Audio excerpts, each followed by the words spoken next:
Laura A. Grace here, the author of Dear Author, Letters from a Bookish Fangirl, Teen Lines of Poetry Collection, and Gathering Faith, my upcoming manga, which should be releasing soon. Happy Friday! And welcome back to another Friday of manga recommendations. I am super duper excited for today's video because I am featuring a series that I have not seen many people talk about, and I'm not really 100% sure why, but I can say that I really enjoyed it, and that is Kemomo Confiserie. I believe I'm saying that right. Look how pretty the spines are. Like, it is so colorful. It speaks to my heart just because I love how they have these different colors. I don't think the first one has it. Yes, the first one does have it. It's a pink and red, it's just hard to tell, but it's so pretty. And we have Kemomo down here at the bottom, and then here with Natsu. The series is just absolutely gorgeous. Absolutely gorgeous. I love this cover right here. And this is another fun one. This one I like the dark purple because it's just got a very just dark colors, but it looks really good. And then our final cover here.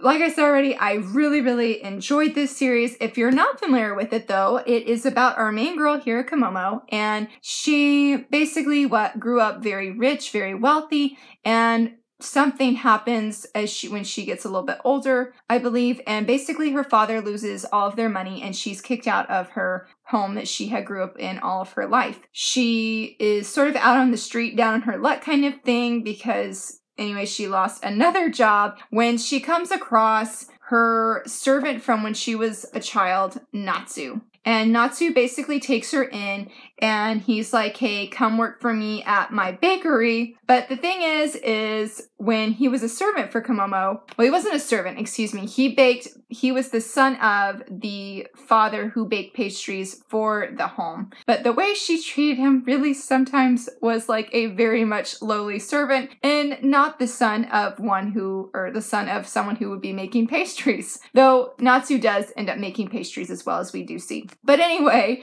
the thing is Kemomo was not nice to Natsu whatsoever. And so Natsu decides to get some payback and some revenge when she ends up working for him in his pastry shop. So that's sort of the premise. And since this is a Shoujo Beat title series, of course, it also is a romance. And I put in my review that it sort of reminds me a little bit of a enemies to lovers, but not exactly. The first one, you definitely see how mean Natsu can be and how he's really much enjoying getting payback on Kemomo for everything that she did to him when he was younger. I don't know. I felt like when I first read the volume the first time, I didn't love it, but I didn't dislike it either. I had mixed feelings about Natsu for sure, but I felt like that maybe he did care for her.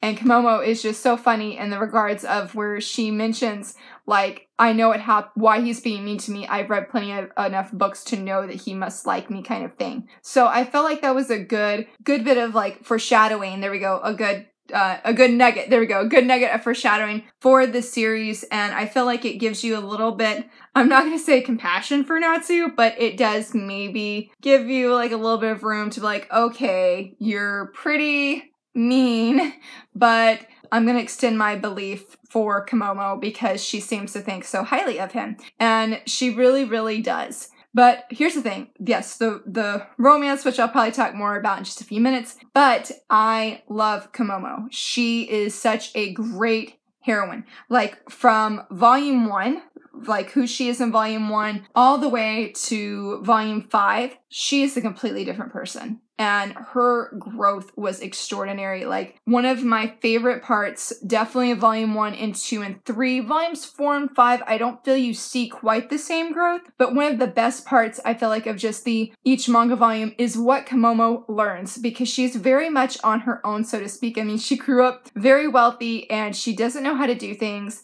She has never had to try and work to make a living. And she's learning all of these new things thanks to Natsu. That's part of, I think, why she holds him in such high regard. Not just because he can make some excellent pastries, which look very good, if I might add. But yes, I absolutely loved just she learns something new about herself or about other people in each volume. It was amazing. Like, I genuinely, that was one of my favorite parts of this whole entire series, is seeing her learn maybe like in one volume, I don't remember which one it was. I don't think it was in volume 2. Maybe it was volume 2, that she learns about what real love is. And she experiences first love, yes, but she learns deeper than just a romantic love. She love for a friend, love for a place that she works at, love for other people. And it is just so good. It is so, so good. Like, I could not get over that because it just was really, really good. And I reread both volumes 1 and 2 twice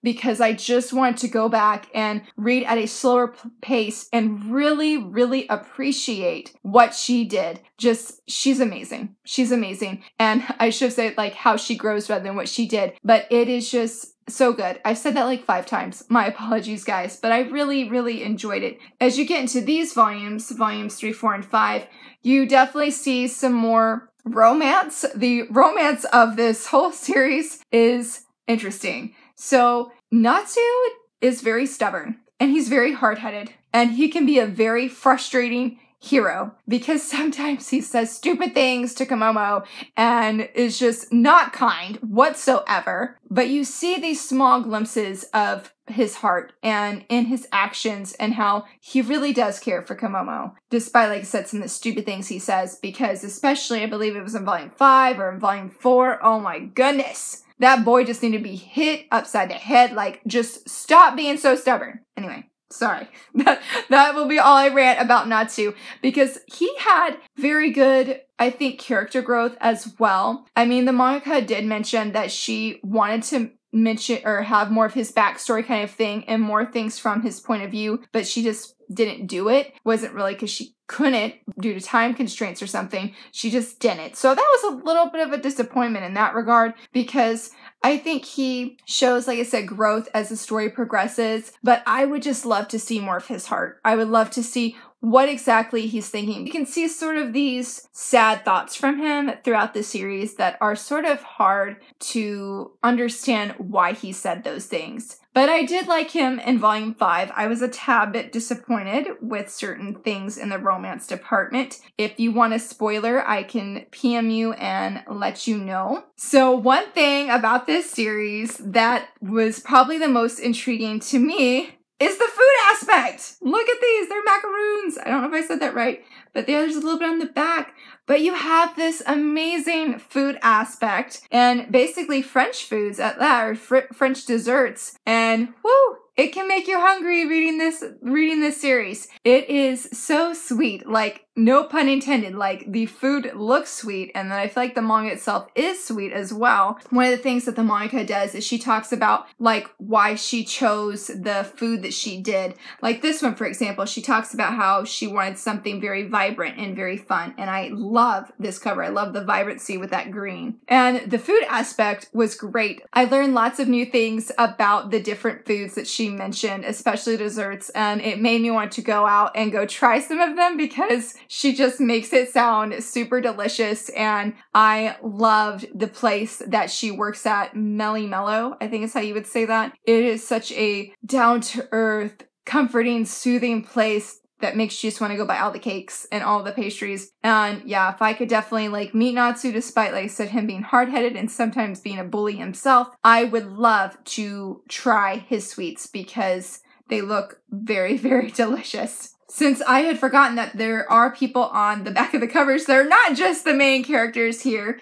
I did want to mention how I really, like especially this girl, this is Rize, I really loved how that was done and just handled. It was such a beautiful part of the story. Again, there's different parts or different kinds of love that are explored and shared in this story that makes it much more deeper, I feel like, than just a sweet romance and seeing this romance unfold between these two people. You get Rize, who comes in and plays a really powerful role in Komomo's life, and I loved her character growth throughout this series. I would be totally interested to see where things go with her because she's just so sweet as you get to know her. I can't say much about him. This is Mitsuri. He is an interesting guy, and I had mixed thoughts of him. I can't say much about him because it's big spoilers with him usually on page. He's an interesting guy though. There is another character that's not him. This is Yuri, and I love Yuri. He is just such a fun character, and he is such a good friend to Natsu.